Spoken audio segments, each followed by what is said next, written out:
Welcome to the hottest car reviews, proudly brought to you by Carshop.co.za, with your host Luke Preston, our local motoring enthusiast, bringing you the best reviews right here, right now. So be sure to visit our website for the best deals and latest offers. Hey guys, welcome to a brand new episode on Carshop Drive. Today we're checking out possibly the most outrageously styled car on the market. It's the updated Nissan Juke.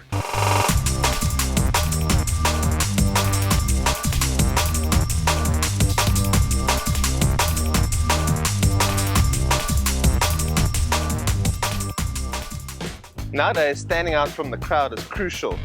Look at fashion, for instance. Skinny pants that look like they've been painted on, even skinnier shorts, and extends to personal grooming as well. Man-buns, twirled moustaches, piercings, sleeve tattoos. We live in the era of customization, of individuality. And it extends to our cars too, which is why Nissan has managed to shift nearly 500,000 Jukes since its introduction in 2011. Locally, they've managed to sell almost 12,000. This is without a doubt the most outrageous looking car you can buy new today. And in 2015, it's had a bit of a makeover. Good news if you're a fan, and bad news if you're a hater, because Nissan has chosen to stick with this outrageous, shouty looking design. And let's be honest, if you drive a Nissan Juke, you can't not shout about your arrival. So what's new on this updated Nissan Juke? Well, for starters, I promise you this model we have here is in fact a brand new model. And you'll notice that changes are really subtle. The changes on the front end, for example, well, the whole front end is actually new, and the lights in this three-tier arrangement have all been restyled. The biggest change though is this boomerang headlight at the top here, which is far more prominent than it used to be. The model you see here is the 1.2T Accenter, which basically means you get a 1.2 litre turbocharged engine and two-wheel drive. There is a 1.6 litre turbo and a 1.5 litre turbo diesel in the range. The 1.6 litre is available in all-wheel drive, should you choose. Styling-wise, well, apart from the front end, everything else is pretty much the same. You get these coupe-like side flanks with the rear door handle in the back. Rear space is pretty much the same as the last model, and it's fairly tight for someone my size. Headroom's not bad and knee room isn't bad. The big news though is in the boot, which was always the Juke's Achilles heel. They've managed to increase size from 250 litres to roughly 350 litres. How, you might ask? Well, Nissan engineers have been quite clever and they've actually dropped the spare wheel right down in the wheel well, meaning it frees up more space. The problem though is that if you choose the all-wheel drive model in the range, you don't get the increased boot space. That's because the rear differential and the rear suspension takes up all that room in the boot. For the first time in the Juke range, every engine option is now turbocharged, 1.2, 1.6 or 1.5 in the diesel's case. This 1.2 that we're driving today replaces the old 1.6 naturally aspirated engine, and that should make a huge difference for those of you living at altitude. Power is up from 69 kilowatts to 85 kilowatts on this new model, but crucially torque has increased from 140 newton meters to 190 newton meters, and that will make a huge difference for those of you living at altitude. So what's new inside? Well, Nissan has pretty much kept to the same interior spec as before, and you still get this painted transmission tunnel, which they say is reminiscent of an Italian superbike, hinting at the Juke's nimble road manners. I'm not so sure about that though. All new Jukes now ship standard with Nissan's Icon system, which basically lets you choose between normal, sport and eco.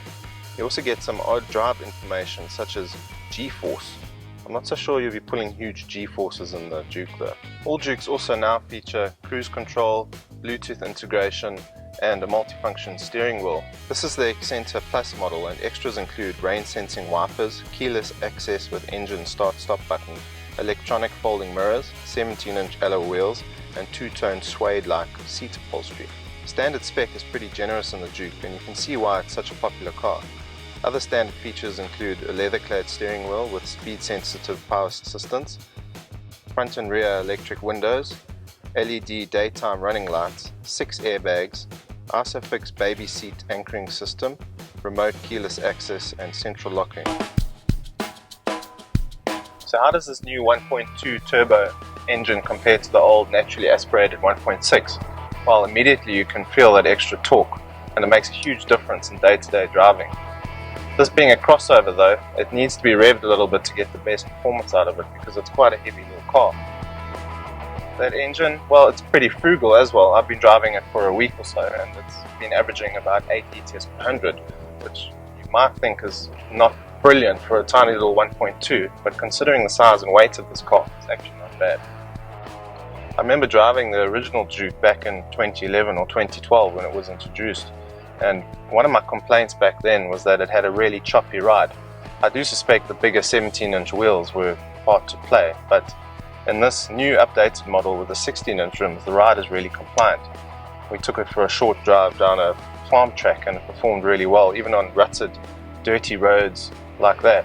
The Juke is pretty much sold as a crossover, so you do get that higher center of gravity than you would get from a hatchback, but in all honesty it kind of drives and feels like a hatchback. Throw it into a set of corners though and you do kind of feel that higher center of gravity of the Juke, which is obviously sold as a crossover.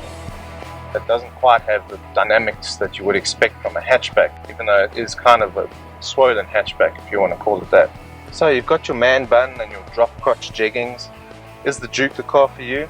Well, yes it is. It's still the outrageous crossover that it always was. It's got stiff competition from the likes of the C4 Cactus, but in my opinion there's nothing else like it on the road.